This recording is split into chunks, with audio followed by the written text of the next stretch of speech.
বিসমিল্লাহির রহমানির রহিম। ক্ষুধা ভীতির বিভিন্ন অবস্থা। কোরআন শরীফের আয়াত, হুজুর সাল্লাল্লাহু আলাইহি ওয়াসাল্লামের হাদিস এবং বুজুর্গদের ঘটনাবলিতে আল্লাহ তাআলাকে ভয় করা সম্পর্কে যাহা কিছু বর্ণনা করা হইয়াছে, উহা সম্পূর্ণ লিপিবদ্ধ করা দুঃসাধ্য ব্যাপার। তবে সংক্ষেপে এতটুকু জানিয়া রাখা দরকার যে দিনের সকল পূর্ণতার সিঁড়ি হইল আল্লাহর ভয়। হুজুর সাল্লাল্লাহু আলাইহি ওয়াসাল্লাম ফরমায়াছেন, হিকমতের মূল উৎস হইতেছে আল্লাহর ভয়। হযরত ইবনে ওমর রাদিয়াল্লাহু তাআলা আনহুমা খুব ক্রন্দন করিতেন, এমনকি কাঁদিতে কাঁদিতে তাহার চক্ষুও নষ্ট হইয়া গিয়াছিল। একবার কেহ এই অবস্থা দেখিয়া ফেলিলে তিনি বলিতে লাগিলেন, তুমি কি আমার ক্রন্দনে আশ্চর্য বোধ করতেছ? আল্লাহর ভয়ে সূর্যও ক্রন্দন করে।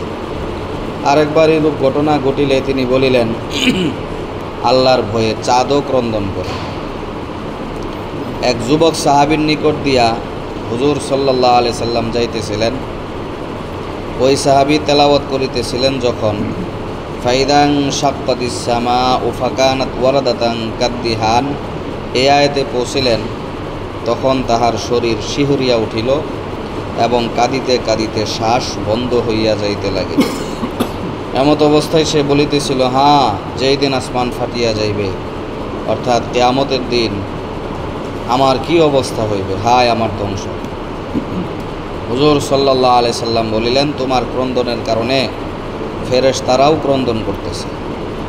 এক আনসারী সাহাবী রাদিয়াল্লাহু তাআলা আনহু তাহাজ্জুদ নামাজ পড়িলেন, অতঃপর বসিয়া অনেক কাঁদলেন। তিনি বলিতেছিলেন, আমি আল্লাহর কাছে জাহান্নামের আগুনের ব্যাপারে ফরিয়াদ করতেছি। হুজুর সাল্লাল্লাহু আলাইহি সাল্লাম বলিলেন, আজ তুমি ফেরেশতাদেরকেও কাঁদাইলে।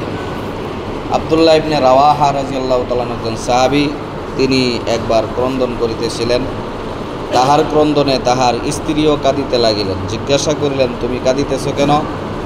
স্ত্রী বলিলেন, আপনি যেই কারণে কাঁদিতেছেন আমিও সেই কারণে কাঁদিতেছি। আব্দুল্লাহ ইবনে রাওয়াহা রাদিয়াল্লাহু তাআলা বললেন, আমি এই জন্য কাঁদিতেছি যে জাহান্নামের উপর দিয়া তো যাইতে হইবেই, জানি না নাজাত পাইব নাকি সেখানেই পড়িয়া থাকব। জুরারা ইবনে আউফা এক মসজিদে নামাজ পড়াইতেছিলেন। যখন ফাইদা নুকির ফিন নাকুর আয়াতে পৌঁছিলেন, তৎক্ষণাৎ মাটিতে পড়িয়া গেলেন এবং মারা গেলেন। ইন্না লিল্লাহ। লোকেরা তাহাকে উঠাইয়া মসজিদ হইতে ঘরে পৌঁছাইয়া দিলেন।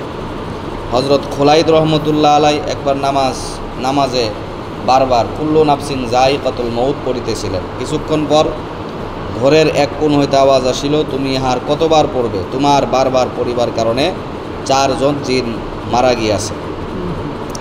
আরেক বুজুর্গের ঘটনা বর্ণিত হইয়াছে যে তিনি তেলাওয়াত করিতে করিতে যখন ওয়ারুদ্দু ইলাল্লাহি মাওলাহুমুল হক এই আয়াতে পৌঁছিলেন, তখন তিনি এক চিৎকার দিলেন এবং ছটফট করিতে করিতে মারা গেলেন। এই ধরনের আরও বহু ঘটনা বর্ণিত হইয়াছে।